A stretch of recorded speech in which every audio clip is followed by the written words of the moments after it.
Ito nga pala ang sobrang patok, makamasa at talaga nga namang nagva-viral dahil for as low as 15 pesos lang per liter at as fast as 10 minutes, meron ka ng finished product na high quality siksik dishwashing liquid.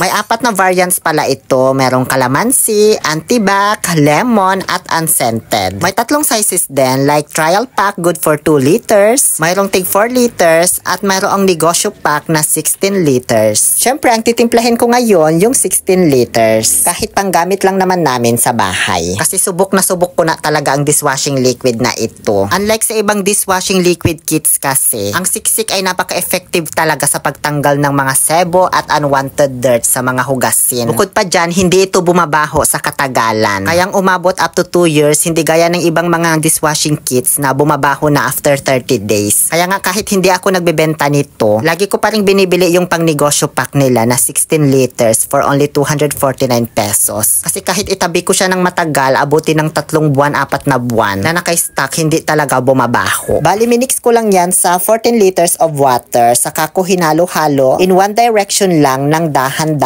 for 10 minutes. Tapos okay na, pwede mo nang isalin agad sa lagayan. At good news pala para sa mga nagnenegosyo nito at gustong magnegosyo kasi mayroon na silang bagong released na labeled pouch na pwede mo nang mabili kasabay ng siksik dishwashing kit. Alam nyo, magandang alternative ito sa plastic bottle kasi mas mura mo lang mabibili ito online at hindi ka pa mapapamahal sa shipping fee unlike sa plastic bottle na bulky item, diba? Sobrang dali lang din gamitin kasi may naka-indicate na estimated sukat. Kung gusto mong magbenta ng tig half liter or tig 1 liter, ganon. Pagkatapos ay ibubuhol mo lang, which is napakadaling gawin kasi mahaba naman yung labeled pouch nila. Kaya di ka mahihirapang magbuhol. Hindi ka talaga magsisisi dito sa siksik dishwashing liquid. Kaya i-check out mo na dyan sa yellow basket or sa link na ilalagay ko sa comment section.